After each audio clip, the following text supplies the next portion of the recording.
Okay, let's talk about a little bit more about isometric training. And the purpose of this video is to get to this thing here in the center. Here, we will get to this at the later part of the video, but the intention of this video is to gather different types of blocks of isometric training for block periodization, meant for isometric training. And we will get here, but first we need to go over these four things I have gathered here in my PowerPoint presentation. All right. So firstly, we look into the overcoming and yielding naming and why these names are actually bad and do not serve us in our pursuit to understand better isometric training. All right. So according to the current understanding or the language that usually people use, these are seen as different things. All right. At the right, you can see that these fingers are being trained with this fingerboard that climbers use. And there is weight stack, meaning he can lift it up and hold it. All right. And on the left, we have an image where the same fingerboard is being used, but instead of a stack, it's held down so that it cannot lift up. All right. They are seen this way. This is seen as overcoming isometrics, meaning there is unmovable object, and this is seen as yielding isometrics, meaning you can lift it. But this naming doesn't make sense because it's observer perspective, meaning that it only serves the function of the person who is looking. You can look at it and see there is immovable object, and the person who can look at this and see that there is movable object. But this does not serve the function of what we are seeking, because we are seeking to define these from your body's perspective, meaning the nervous system drive behind this. Meaning that in reality, if we look at here, your nervous system drive is so, if you want, you can look this up. This is the source of these claims I'm making here. Your nervous system drive for isometrics is that there are two types of isometrics, which in this video are called resisting eccentric and failing concentric. Meaning that in a failing concentric, for example, if you use these dynamometers, you are trying to close the joint angle, aka doing a concentric, but you are failing in it. Hence, you are doing an isometrics from the outside perspective, but the nervous system drive is to close the joint angle, all right? And these resisting eccentrics, as you can see here, these movements where you are lifting this thing, you are resisting eccentric. You are resisting the joint being opened. All right. Same thing here. Hanging from a bar, you are resisting the joint being opened. All right. So this is my source, and there is different neural drive behind these two movements. What your body intends to do, intending to do a concentric, failing, and it looks outside being nothing happens. It's a centric. Here you are resisting the joint being opened, looks outside as nothing happens, hence it's isometric. But the nervous system drive behind these two is different, all right? And if you want to look this up and read stuff from it, you will notice that in holding isometrics, which this paper refers as being this, resisting isometrics in this paper is called holding isometrics, eccentric is possible and muscle tires faster, meaning there is a difference, all right? Your body recognized these two as different, all right? And hence it doesn't serve us to call this overcoming isometric or yielding isometrics. These are both examples of resisting eccentric. Because look at this one where this thing is held with the leg. Look at it. If you pull on this, what your body is attempting to do is resisting this joint angle being opened. Hence it is resisting eccentric. And it's doing the same thing here, resisting eccentric. These are both examples of a resisting eccentrics, so it doesn't serve us to call this overcoming isometrics and yielding isometrics. So in this channel, here for out, we abandon this terminology, overcoming isometric and yielding isometrics, because they do not describe the nervous system drive behind these movements. They only describe the outside perspective of somebody observing what you are doing. But we don't care what the outside observer, how he categorizes things. When we are planning training, we want to know how the body knows these things, how it experiences these things. All right. So in better categorization is this. Let's go here in under resisting eccentric, where this thing is also, because again, in this you are resisting the joint angle being opened. All right. And again, in this, if this would be attached to the floor so that it cannot come off, you are still resisting eccentrics due to this implement. All right. But then here, failing concentrics, I have gathered some examples. Here, the dynamometer being one example, but then the pinching things are also an example of it. Because here again, this does not open your joint angles if you fail in it. The thing just lips out. All right. And the same thing, this anvil horn thing, which is lift like this upright. All right. You can see. This also does not open your joint angles. All right. You are not resisting as eccentric. Because these are purely friction-based movements. All right. Obviously, I understand if you want to nitpick this, you can try to bend your wrist in while doing this, and hence now the resisting eccentric component creeps into it. But if you just lift it and don't try to bend the wrist, same as here, don't try to bend anything, just uprightly relift it, then it is purely failing concentric movement. All right. So now we understand that these are actually the same thing. All right. And the terminology we go forward is failing concentric and resisting eccentric. All right. Then moving on, we go here, and I want to highlight a little bit difference here. Here are the isometric failing concentric things we already went over, and here is the isometric resisting eccentric box. And I have already mentioned that there is 3 methods usually in this, but they also exist in this. All right, we come back to it later in this video, but I want to pay attention to this. Here we have the hold method and the repetition method. And the hold method is just like, here is this Fia Raisek doing it. She just holds this for time. So she is doing a hold method. All right. In resisting eccentric. All right. But then there is also this type of activity. And a couple of things about this is that I want to note this thing, that in the repetitive method, there is 2 things under it. There is the rotation method and the pull method. All right. And for example, if we look at this, what I mean by rotation method is, for example, if we look at the Rhino Masic, if I said the name right this time, Rhino. All right. If we look at the Rhino doing this back pressure lift, note that he is pivoting around the elbow. So there is a rotational element which creates the movement. All right.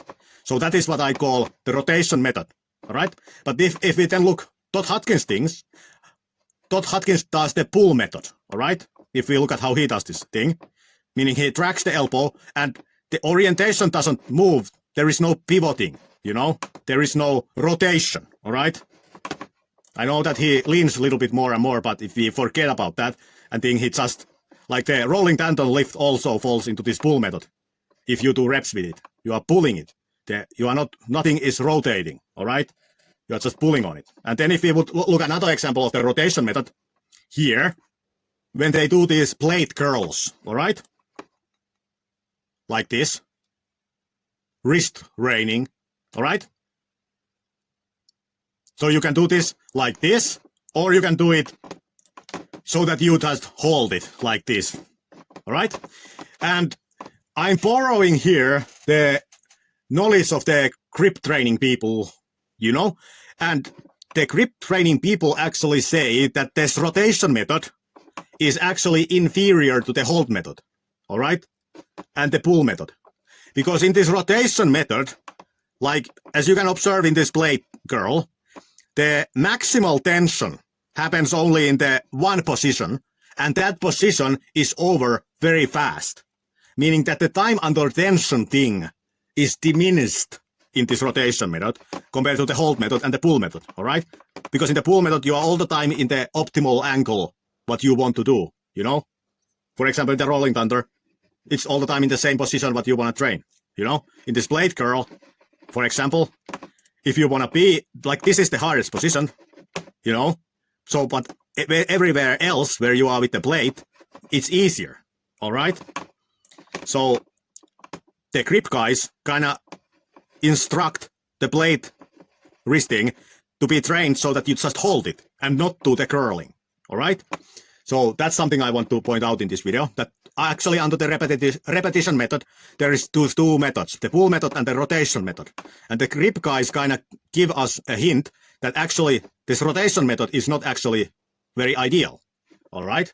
Due to the varying resistance in it, and hence the time under tension with the heavy load, with the hardest position, it's kind of, the time under tension thing is not as optimal as with these, the hold method and the pull method in the repetition method, all right?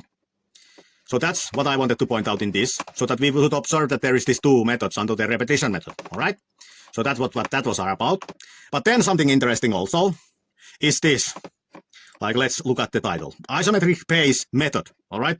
What is this about? All right?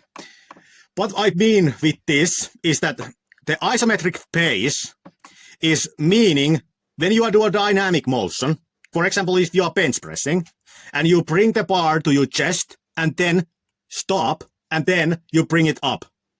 When you bring it to stop, and then reverse the direction, there is a momentarily isometric pace, all right, in that dynamic motion. And hence also, movements which emphasize this isometric pace in a dynamic motion fall also under isometric training, all right? And we have here examples of this I have gathered. For example, this. When Levan does this thing, you can see that because the dumbbell is so huge, and the dumbbell is not allowed to break the parallel to the ground point, where the forearm is parallel to the ground, this has increased inertia due to that reason. And hence, the increase in inertia will emphasize the isometric pace. You know, if you observe when Levan reverses the direction of the dumbbell, you see that he starts to lean back, meaning that there is now increased time in that isometric pace. So this movement it has eccentric, isometric pace, concentric, all right? So this kind of inertia manipulation highlights the isometric pace in this. And in this presentation, I'm calling this the isometric pace HIM, high inertia method. Isometric pace, high inertia method.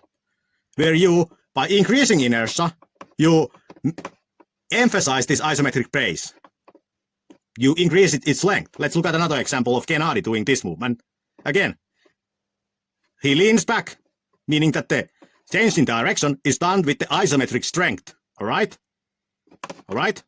So this also now falls under the isometric pace HIM. All right? And then, if you have followed this guy, there is this inertia wheel. We can take a look. All right? Like, he is using these wrist wrench, but note that these flywheel things, they have increased inertia, you know, which again plays into increasing the time in the isometric pace in a dynamic motion. If you watch what he does, note that he needs to, due to the inertia of the system, he needs to use a lot more force in the change of directions thing, which is achieved with isometrics. If you observe how he slows this time, he is using an isometric strength there, all right? So this also falls under what I in this video called HIM, all right? So that's that. And then if we watch another example of this thing, okay, this is Irakli doing this bicep curl thing for arm wrestling. But again, he doesn't break the forearms are never parallel to the ground. Hence there is increased inertia in this movement, okay, which is emphasize the isometric pace in this dynamic motion. All right, let's look at it. You can see there is eccentric, lengthened isometric pace, and then concentric, all right? You can observe how the isometric pace is lengthened in this, due to this increased weight, which will increase the inertia of the movement, because you are not breaking the parallel point, all right? So that's that. So, note the isometric pace HIM training, which is also a method in isometric training.